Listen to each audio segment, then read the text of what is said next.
जी, तो मैंने देखी जेंटलमैन की सेकंड एपिसोड और मैं खलील रहमान कमर से एक सवाल करना चाहती हूँ कि जब आप कोई खातून का किरदार लिख रहे होते हैं, तो आप उस खातून को कैसा समझते हैं? खलील साहब के पास जो कमाल है कलम का, वो वाक़ई एक बहुत बड़ा गिफ्ट है उनके पास और वो गिफ्ट ये है कि वो जुमले को बहुत अच्छे से टर्न कर देते हैं और किरदार को अपने जब वो अपने आप को बताता है कि मैं ये कर सकता हूँ और मैं ये करना चाहता हूँ, उसमें खलील साहब किरदार को ऐसा जुमला देते हैं कि वो बहुत मजे से ये चीज ऑडियंस तक पहुंचा देता है। तो ये स्किल तो है उनके पास और डिफरेंट कैरेक्टर्स की कॉन्फ्लिक्ट्स को जब वो क्रूशियल बनाते हैं तो वो कमाल भी बड़ा एक यूनिक कमाल है और वो उनके पास है। I will not doubt that for a second. What I do want to ask is कि सर, जब आप एक औरत को लिख रहे होते हैं तो आप इतने वन डायमेंशनल कैसे सोच लेते हैं?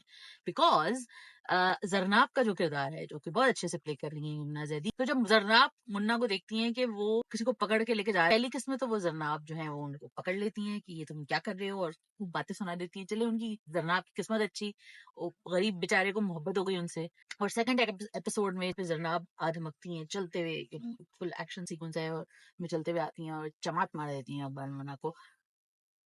Nobody can do that in real life. Khalil साहब से कहना है कि जब आप खवातीन को लिख रहे होते हैं तो थोड़ा सा डिमेंशन अगर और दे दें कि जो आप रीजनिंग दे रहे हैं मुझे वो मैं नहीं मान सकती और मैं ये भी नहीं मान सकती कि वो एक बंदा ऐसे इतना जबरदस्त गुंडा जो खड़ा हुआ है और उसने चुपचाप उसको देखा और उसको मोहब्बत हो गई। वो तो अगेन हुमायूं सईद ऐसे हैं, किरदार उनका इतना अच्छा उन्होंने प्ले किया है इकबाल मुन्ना का कि आप उसको यकीन कर लेते हैं, लेकिन बॉस बनता तो है नहीं। लेकिन मेरे सवाल उनसे वही है, बताएं खलील साहब क्यों करते हैं आप ऐसा?